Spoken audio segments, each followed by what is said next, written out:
ചലച്ചിത്ര രംഗത്ത് ശുദ്ധികലശം അനിവാര്യമെന്ന് ചലച്ചിത്ര താരം അശോകൻ പറയുന്നു. ചില അനിഷ്ട സംഭവങ്ങൾ സിനിമാ മേഖലയെ കളങ്കപ്പെടുത്തി. സിനിമ പുഴുകുത്തുകൾക്ക് പറ്റിയ മേഖലയല്ല. ഹേമ കമ്മിറ്റി റിപ്പോർട്ടിൽ പരാമർശിക്കുന്ന പവർ ഗ്രൂപ്പിനെ കുറിച്ച് കേട്ടുകേൾവി പോലും ഇല്ലെന്നും അശോകൻ 24നോട്. ഇങ്ങനെയുള്ള ആരോപണങ്ങൾ ഈ വക വളരെ വിഷമകരമായ ഈ നമ്മളെയൊക്കെ വളരെ പ്രയാസപ്പെടുത്തുന്ന കാര്യങ്ങളാണ് ഇപ്പോൾ കേട്ടുകൊണ്ടിരിക്കുന്നതിൽ. സ്ത്രീകളുടെ സുരക്ഷയാണ് ഏറ്റവും വേണ്ടത്. അവർക്ക് ബുദ്ധിമുട്ടുള്ള, അവരെ ഉപദ്രവിക്കുന്ന ഒരു കാര്യങ്ങളും സിനിമയിൽ മാത്രമല്ല ഒരു രംഗത്തും പാടില്ല എന്നുള്ളതാണ്.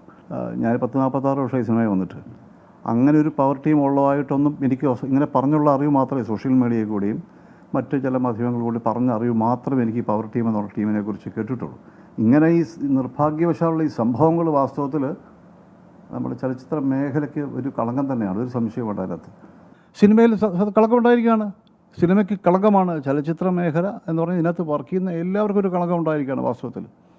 പബ്ലിക്ക്, നമ്മുടെ പ്രേക്ഷകർ അങ്ങനെയല്ലേ ഇപ്പോൾ കണ്ടുകൊണ്ടിരിക്കുന്നത്. ഇനിയൊരു സിനിമ ശുദ്ധീകരിച്ച് നല്ല രീതിയിൽ കൊണ്ടുവരിക എന്നുള്ളത് ഇതൊരു പാഠമാവണം, ഇതെല്ലാവർക്കും ലെസണാകണം. അതിലും അങ്ങനെ എടുത്ത് മുന്നോട്ട് നന്നായിട്ട് കൊണ്ടുവരണം. സിനിമ എന്ന് പറഞ്ഞാൽ എന്ത് തോന്നിവാസത്തിനും കയറി മേയാവുന്നൊരു സ്ഥലമല്ല സിനിമ.